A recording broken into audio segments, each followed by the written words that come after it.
Hello friends, in this video I'll show you how to group dates in pivot tables in Excel. Like and subscribe, support the channel. Let's get started. To group the data by date, we need to create a pivot table. To do this, we have such a simple data table. See here how to convert a range of data into a data table and how to use this tool. Next, create a pivot table, select any cell in the data table, go to the Insert tab, click the Pivot Table button.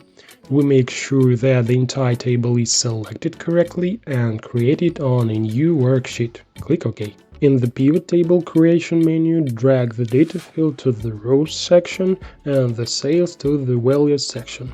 And as you can see, the pivot table not only calculated sales by year, but also automatically added calculation by quarter and month. If we are interested in data, for example, only by year, select any cell with a date column, go to the Group section and select Group field.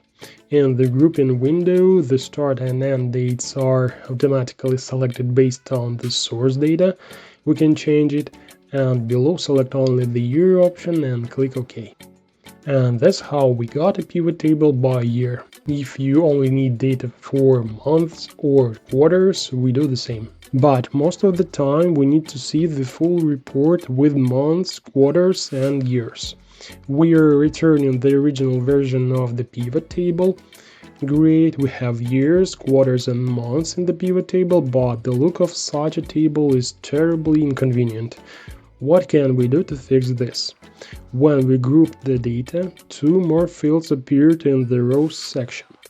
Quarters and years. We can move any of them to the Columns section, but it will be most convenient if we move the Years field to the Columns section.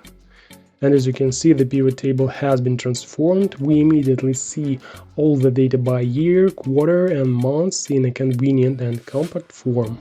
It's all. Now you know a little more. Thanks for watching.